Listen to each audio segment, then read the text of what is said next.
चलिए, तो हम लोग डीएनए फिंगरप्रिंट का पूरा प्रोसेस समझ लिए थे, इवन हम इसका एप्लीकेशन समझ रहे थे।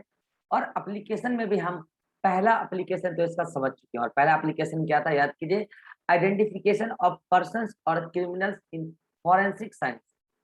देखिए, फॉरेंसिक साइंस का मतलब क्या है कि ये मैं समझ जाएगा कि फॉरेन वाला साइंस, हम वो पर्टिकुलर साइंस डेवलप कर चुके हैं जहां पर हम क्राइम सीन से सैंपल लेकर आते हैं, क्राइम सीन से सैंपल लेके आते हैं और पता करते हैं कि ये किससे मैच करता है। आप ओसामा बिन लादेन वाला जो केस है, मैं पैटर्निटी टेस्टिंग में उसका एग्जांपल बताऊंगा, आपके दिमाग में आएगा वो तो क्रिमिनल था, बिल्कुल वो क्रिमिनल था, लेकिन उसको मारने का अलग ही कहानी था, अभी बताएंगे। तो ये वाला जो पर्टिकुलर केस है, वो जो मैंने आपको बताया था, जो मेरे सपने में वो केस आया था, इसलिए मैंने अब तो उसको एग्जाम्पल ही बना दिया है। वो था आपका क्रिमिनल सीन वाला, क्रिमिनल केस वाला। अच्छा, फिर से नेटवर्क वाला प्रॉब्लम हो रहा है, एक मिनट रुक जाइए। कैसा वाईफाई खरीद के दिया है हमको, समझे में नहीं आ रहा है। इससे बढ़िया नहीं है, खरीद के ठीक रहता।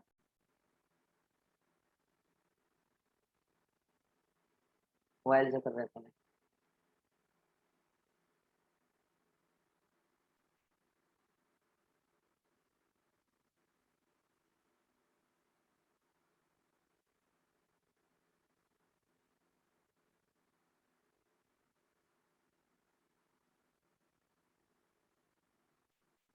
अब ठीक है ना,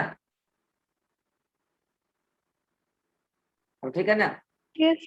हाँ, हाँ अभी ठीक है। तो मैं ये कह रहा था कि आप ओसामा बिन लादेन वाला जो मैं केस बताऊंगा वो पैटर्निटी टेस्टिंग में बताऊंगा, रुक जाओ। ये क्रिमिनल्स को पहचानने का डायरेक्ट तरीका है कि हमने जो क्राइम सीन से सैंपल लिया है सस्पेक्टेड पेरेंट्स के साथ, जिसमें शक है हमको, उसके डीएनए के साथ मैच कराएंगे। कैसे कराएंगे, कल एनसीईआरटी वाला डायग्राम समझाया था, ठीक है। तो पहला एप्लीकेशन आपका समाप्त हुआ। दूसरा एप्लीकेशन है पैटर्निटी टेस्टिंग, इसको समझने का प्रयास कीजिए, बच्चे इसको अक्सर समझ ही नहीं पाते। एक बात बताइए, अगर कोई भी एक पर्सन है, इस पर्सन के पास अगर ह्यूमन है, तो इस पर्सन के पास 23 पेयर क्रोमोसोम होगा, यस और नो, होगा ना। जैसे एक जोड़ा है, ऐसे ही 23 जोड़ा होगा। कंफर्म है कि इसको एक जोड़ा में से एक पर्टिकुलर क्रोमोसोम मम्मी से मिला होगा, उसकी मदर होगी, उससे मिला होगा उसको, और एक पर्टिकुलर क्रोमोसोम हर जोड़े में से एक फादर से मिला होगा। ये तो कंफर्म है, ये तो हम आज की डेट में जानते हैं बढ़िया से। इसका मतलब इसके अंदर ये वाला क्रोमोसोम एजिटीज मदर से आया है, ये वाला क्रोमोसोम एजिटीज फादर से आया है। ये बात तो सभी को पता है। अब मान लो कि मैंने कोई पर्सन का क्रोमोसोम नंबर 1 का स्टडी करना स्टार्ट किया और मैंने उसका आरएफएलपी बनाया। क्या बनाया उसका, आरएफएलपी। तो उसका आरएफएलपी जो मुझे दिखा, मान लो इस प्रकार का दिख रहा है। यहाँ पे आप देख रहे हो क्रोमोसोम, एक बैंड यहाँ आया, एक बैंड यहाँ आया, एक बैंड यहाँ आया, एक बैंड यहाँ आया, एक बैंड यहाँ। ये उस पर्सन का है। मैंने उसका मेल है, ये पर्सन लड़का है, लड़का हो कि लड़की हो क्या फर्क पड़ता है, वो तो सेक्स क्रोमोसोम ने डिसाइड करता है। क्रोमोसोम नंबर 1 का मैंने उसका आरएफएलपी यहाँ पे बना दिया, ठीक है। अब मुझे पता करना था कि इसका बायोलॉजिकल फादर और बायोलॉजिकल मदर कौन है, मतलब इसका बायोलॉजिकल पेरेंट कौन है। अब ये बच्चा दावे कर रहा था कि नहीं मैं तो इसी कपल का बेटा हूँ, और एक दूसरा कपल बोल रहा था नहीं वो लड़का झूठ बोल रहा है, बहक गया, उसके बहकावे में आ गया, वो तो मेरा बच्चा है। अब दोनों पेरेंट का क्या किया जाएगा, दोनों पेरेंट यानी कि इधर का भी मेल फीमेल पार्टनर और वो जो दावे कर रहा है उसका, दोनों का डीएनए टेस्टिंग कराया जाएगा।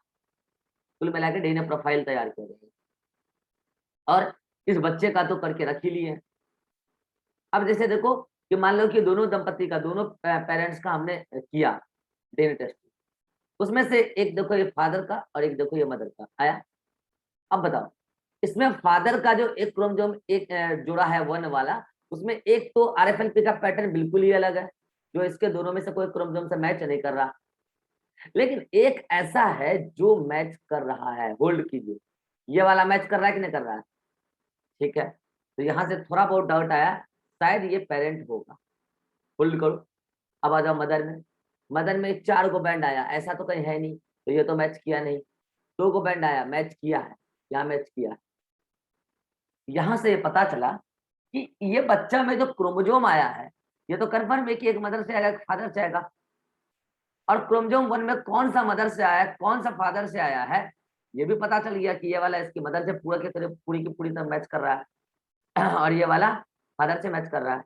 इसका मतलब यही कपल इस बच्चे का पेरेंट। अब सपोज करो कोई दूसरा कपल जो दावे कर रहा है, उसका भी हमने कराया होगा डीएनए टेस्टिंग, क्रोमोजोम नंबर 1 का ही, सेम क्रोमोजोम पे ना हम स्टडी करेंगे, तो उसका पैटर्न बिल्कुल ही अलग आया, उसका पैटर्न बिल्कुल ही अलग आया। उसका पैटर्न देखो कि ये मेल का मान लो आया, ठीक है, अब मान लो फीमेल का इस टाइप से आया। अब बताओ कहीं से मैच कर रहा है कैसे? इसका मतलब ये पेरेंट झूठ बोल रहा है, क्योंकि एटलीस्ट इस मेल का एक क्रोमोसोम तो जाएगा उसमें, क्रोमोसोम नंबर 1 का अगर हम टेस्टिंग कर रहे हैं। फीमेल का भी तो एक क्रोमोसोम जाएगा ना, बच्चा क्रोमोसोम तो पैदा करके नहीं आएगा, खरीद के तो नहीं आएगा, वो तो माँ बाप ही देगा ना उसको क्रोमोसोम।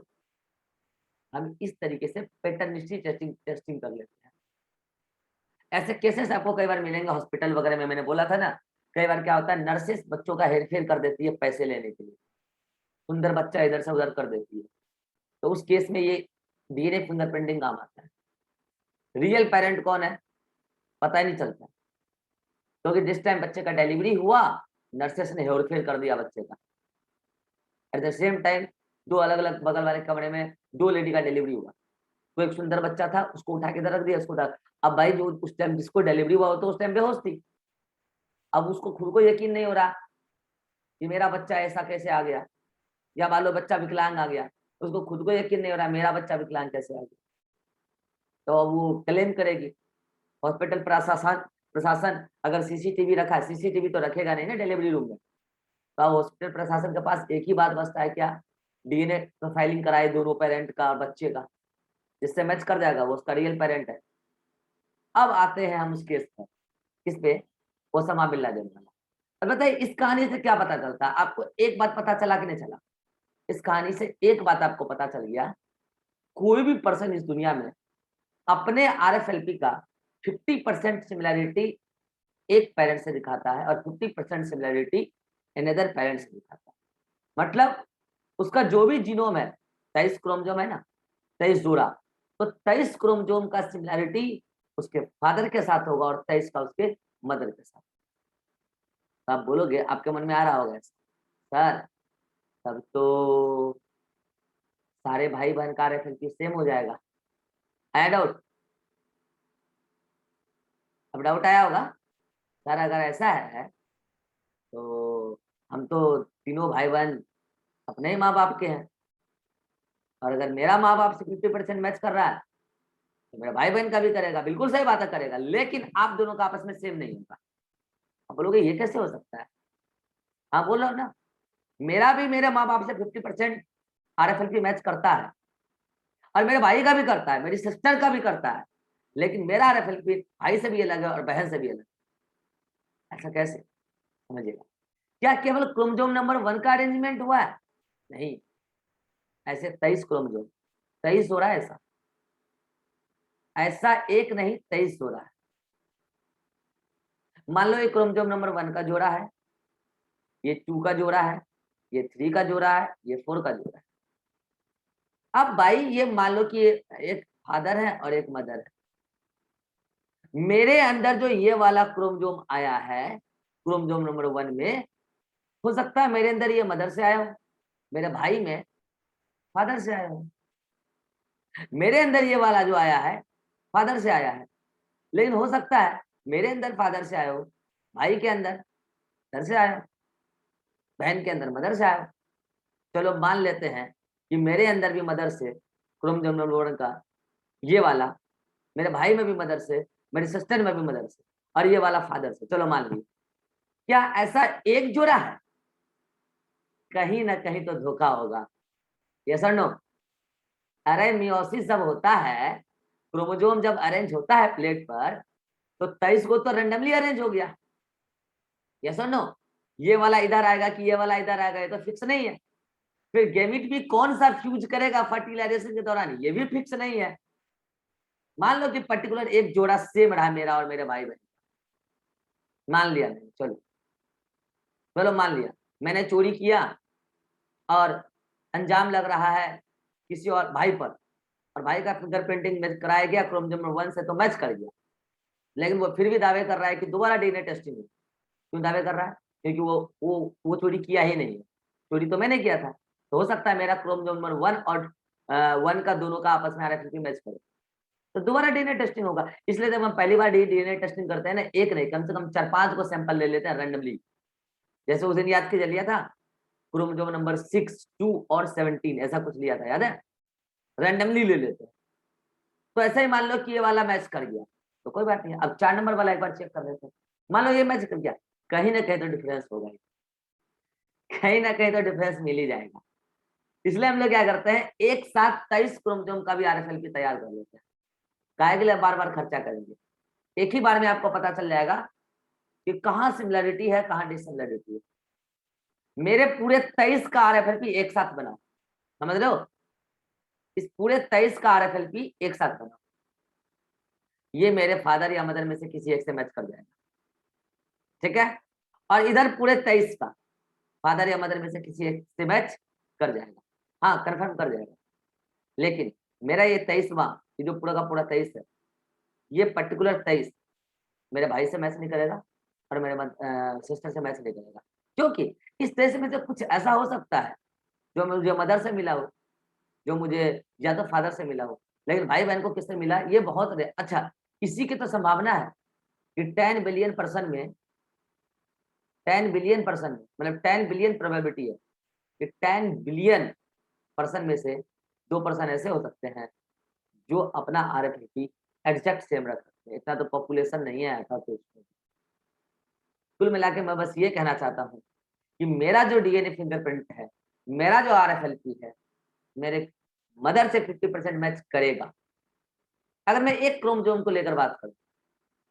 और ऐसे मैं एक एक क्रोमोसोम का अलग अलग निकालूं, जैसे इसका निकाला तो उसमें से एक मदर से मैच किया, एक फादर से, इसका निकाला एक मदर से, फादर से। लेकिन जब मैं एंटायर निकालूंगा, एंटायर 23 का, तो वो मेरे भाई से भी मैच नहीं करेगा, मदर से भी मैच नहीं करेगा, इवन मेरे किसी फादर या मदर से भी मैच नहीं करेगा, क्योंकि उस 23 में से कौन मुझे फादर से मिला, कौन मुझे मदर से मिला, ये तो रैंडम है, समझ रहे हो? वो तो फ्यूज कर गया ना, अब तो एक सेल के अंदर है ना, वो तो रैंडम है ना क्रोमोसोम। हाँ, लेकिन एक पर्टिकुलर जोड़ा का जब हमने आरएफएलपी किया तो उसमें से एक एग्जैक्टली फादर से मैच, एक मदर से मैच। लेकिन हम एक साथ सबका अगर आरएफएलपी एक साथ बना के रख दिए तो वो पूरा का पूरा 23 एक साथ अगर हम चेक करेंगे, ना ही मदर से ना ही फादर से मैच करेंगे। लेकिन एक एक करके अगर हम जोड़ा देखेंगे तो 50% सिमिलरिटी मदर से और 50% सिमिलरिटी फादर से। अच्छा एक बात बताओ, अगर ऐसा है तो क्या आप इस बात को बेसिस बनाकर, इस बात को बेसिस बनाकर क्या सिस्टर और ब्रदर का रिलेशन निकाल सकते हैं क्या? बोलो, निकाल सकते हैं? बोलो कैसे? मान लो मैं हूं, मेरा एक एक क्रोमोसोम का टेस्टिंग करो, मेरे फादर से मैच करा लो, कर सकता है क्या? हाँ करेगा, मदर से भी करेगा। मेरे भाई का करो, एक एक क्रोमोसोम का टेस्टिंग और उसका फादर से मैचिंग कराओ, मदर से मैचिंग कराओ, 100% 50-50 मैच करेगा, करेगा ही करेगा, 50-50 फादर मदर से करेगा, ठीक है? मेरी सिस्टर का करा लो, उसका भी करेगा। अब बात करते हैं कि मैं और मेरी सिस्टर एक ही पेरेंट के बच्चे हैं, इस बात का हम जस्टिफिकेशन कैसे देंगे? दे सकते हैं, कैसे? जब मेरा पूरा का पूरा एक एक जीनोम मेरे फादर या मदर से मैच किया 50-50 और उसका भी किया, तो ये इत्तेफाक तो कैसे, ये इत्तेफाक तो नहीं होगा। किसी दूसरे लड़की को ले आओ और उसका मेरे फादर से एक एक करके मैच कराओ तो क्रोमोसोम का मैचिंग नहीं होगा। अरे वो उसका बच्चा ही नहीं है, उसने उसको क्रोमोसोम दिया ही नहीं है, सब तो क्रोमोसोम देने का ही खेल है। इसका मतलब वो लड़की मेरी बहन नहीं है। इसका मतलब अगर मैं भाई बहन में से किसी एक का भी जीनोम ले आऊं और मैं मैच करा लूं किससे, उसके पेरेंट्स से, तो ये कन्फर्म हो जाएगा कि ये उसका बच्चा है। अब कल को मुझे पता करना पड़े कि उसका भाई कौन है और उसका बाप जिंदा ना हो, तो हम क्या करेंगे, उसका और इसका जैसे उसका तो मैंने निकाल ही रखा है कि उसके पिता से सिमिलैरिटी है, फलना ढिकना, तो उसका जीनोम हमें पता है क्या क्या है। उसका और इसका जीनोम काफी हद तक सिमिलैरिटी दिखाएगा, 100% सिमिलैरिटी तो नहीं दिखाएगा। जैसे अभी मैंने बोला ना, हो सकता है क्रोमोसोम नंबर 1 एकदम सिमिलैरिटी दिखा दे, 3 सिमिलैरिटी दिखा दे, 5 सिमिलैरिटी दिखा दे, लेकिन कई जगह डिफरेंसेस होगा। इसी बिहाफ पे तो दोनों अलग है। कितने लोग समझ पा रहे हैं मैं क्या बोलना चाह रहा हूँ? कितने लोग समझ पा रहे हैं मैं क्या बोलना चाह रहा हूँ? ज्योति, रिभा, यस सर, समझ में आ रहा है? यस। रिभा, रीवा नहीं आई है मीटिंग में, नहीं है। तो आई ही नहीं है। अच्छा, नहीं। अतीक समझ में आ रहा है जी? Yes sir. हाँ, तो मैं कह रहा था ठीक है, मेरे पेरेंट का मेरे से मैच किया, मेरे सिस्टर का मेरे पेरेंट से मैच किया, मेरे पेरेंट का मेरे मदर और फादर से पूरी तरीके से मैच किया, उसका भी किया। मेरी बहन और मेरा 100% सिमिलर तो नहीं होगा, लेकिन काफी सिमिलरिटी दिखाएगा, काफी सिमिलरिटी दिखाएगा। और यही तो बेसिस बनाया अमेरिका ने ओसामा बिन लादेन को मारने का। पता वो कई बार चकमा दिया था। कब मारा था ओसामा बिन लादेन? 2012 में ना? नहीं, 12 में मारा था क्या, या 11 में? 11 में मारा था, है ना? 11 में फाइनली मारा गया था, 2011 में। ठीक है, हम लोग उस टाइम 9 में थे कि 10 में थे? 9 में थे शायद। 2011 के आसपास की बात है, एग्जैक्ट याद नहीं है। ठीक है, 2011-12 के आसपास की बात है, तो मारा गया ओसामा बिन लादेन। ठीक है, अब उससे पहले कई बार पता है न्यूज में आ चुका था, 2008 में, कई बार 7 में न्यूज में आ चुका था ओसामा बिन लादेन मारा गया। फिर पता चलता था आतंकी हमला हुआ और ओसामा बिन लादेन चैलेंज कर दिया, ये मैं ही हूं। अब ये ब्रिटिश, मतलब कि ये अमेरिकन गवर्नमेंट को कई बार चकमा दे चुका था ओसामा बिन लादेन, और सरकार इस बात से परेशान हो गई थी कि हम तो ओसामा क्यों ऐसे चकमा देता था। वो अपना हमशक्ल तैयार रखता था, हमशक्ल समझते हैं ना, वो अपना मैचिंग फेस तैयार रखता था, और जब भी आतंकी हमले होते थे तो वो जानबूझ के उस पर्सन को अगवा कर देता था और पुलिस के द्वारा पकड़वा देता था, और वो उसको फांसी मिल जाता था ओसामा बिन लादेन समझ के, और वो या तो शूट कर दिया जाता था और न्यूज में आ जाता था ओसामा बिन लादेन मारा गया। फिर कुछ दिन के बाद आतंकी हमला। अब सरकार इस बात से कंफ्यूज कि हम बार बार ओसामा बिन लादेन को मार देने, तो फिर ये सामने कैसे आ रहा था। सरकार समझ गई कि धोखाधड़ी हो रहा है हम शकल को लेकर, फेस मैचिंग को लेकर, का अब ऐसे काम नहीं चलेगा, अब तो डीएनए टेस्टिंग कराना पड़ेगा। और अब जब भी मारेंगे किसी भी पर्सन को ओसामा बिन लादेन समझ के, तो उसका डीएनए पहले कंफर्म करेंगे कि ओसामा बिन लादेन है या नहीं। अब मैच कैसे करें? उसका माँ बाप जिंदा नहीं था, ओसामा बिन लादेन माँ बाप जिंदा नहीं, इवन उसका कोई रिलेटिव भी जिंदा नहीं था जिस टाइम आखिरी बार रियल में ओसामा बिन लादेन मरा है। उस टाइम उसका रिलेटिव भी कोई जिंदा नहीं था, लेकिन उससे 4-5 साल पहले की बात है, उसकी बहन अमेरिका के एक बड़े हॉस्पिटल में भर्ती हुई थी सीरियस केस को लेकर। ठीक है, तो उसी दौरान, क्योंकि पता था लोगों, उसकी बहन का आतंकी हमले में कोई हाथ नहीं था, अमेरिकन गवर्नमेंट को ये बात पता था कि ये ओसामा बिन लादेन की सिस्टर है। हॉस्पिटल प्रशासन ने उसकी बहन का चुपके से डीएनए फिंगरप्रिंट तैयार करके रख लिया और अमेरिकन गवर्नमेंट को दे दिया। ये हॉस्पिटल प्रशासन ने किया है काम। ठीक है, ताकि अब कभी पकड़ाएगा ना ओसामा बिन लादेन, तो मारने से पहले कंफर्म कर लेंगे कि यही ओसामा बिन लादेन। रख लिया उसके सिस्टर का फिंगरप्रिंट। अनफॉर्चुनेटली उसके सिस्टर का बाद में डेथ हो गया। ठीक है, और उसके बाद क्या हुआ, 2011 बोले ना, 11 के आसपास ओसामा बिन लादेन पकड़ा गया इस बार। और इस बार फिर से वही बात, हर बार की तरह 3-4 बार ऐसे ही मारा गया है लोग, बाद में पता चलता ओसामा बिन लादेन जिंदा है। अमेरिका का कई बार बेइज्जती हो गया इस चक्कर में, कई बार बेइज्जती हुआ उसका। इस बार क्या किया, वो उसको मारने से पहले उसका डीएनए टेस्टिंग कराया और उसके सिस्टर के डीएनए फिंगरप्रिंट से मैच कराया, और काफी सिमिलरिटी देखने को मिला, काफी सिमिलरिटी। और इत्तेफाक देखो, जिस जिस क्रोमोसोम पर जिस जिस तरीके का अरेंजमेंट उसके सिस्टर में था, आरएफएलपी का, एग्जैक्ट उसी तरीके से अरेंजमेंट उसके भाई ओसामा बिन लादेन ने। ऐसा किसी अदर सिबलिंग में तो नहीं हो सकता है। दोनों सेम पेरेंट के हैं तभी ऐसा मिल रहा है, अदरवाइज मेरा क्रोमोसोम 1 और तुम्हारा क्रोमोसोम 1 कोई RFLP सेम नहीं दिखाएगा। हाँ, मेरा क्रोमोसोम नंबर 1 मेरे भाई बहन के साथ सिमिलरिटी दिखा सकता है, 1 नहीं दिखाए तो कोई और दिखाएगा, लेकिन कई सारा क्रोमोसोम दिखाएगा सिमिलरिटी। समझ रहे मैं क्या बोल रहा हूँ? लेकिन तुम्हारे साथ नहीं दिखाएगा। तुम्हारे और मेरे क्रोमोसोम में पूरी तरीके से डिफरेंस, लेकिन मेरे भाई और मेरे बहन में कुछ सिमिलरिटी तो है। तो फिर क्या किया, अमेरिकन गवर्नमेंट ने उस दोनों DNA फिंगरप्रिंट को पब्लिक कर दिया, पब्लिकली उसको दिखा दिया लोगों को कि देखो भाई, इस बार जो लोग पकड़ाया आतंकी हमले में वो ओसामा बिन लादेन ही है। क्यों है? क्योंकि हमने इसके सिस्टर का फिंगरप्रिंट पहले ही तैयार रखा था, हमारे अमेरिका के हॉस्पिटल में इसके सिस्टर पहले एडमिट हुई थी और हमने इसका फिंगरप्रिंट तैयार कर लिया था। इस बात का भी एविडेंस है हमारे पास, और अब हम इसको शूट कर रहे हैं और फाइनली ओसामा बिन लादेन को अब हम मार रहे हैं।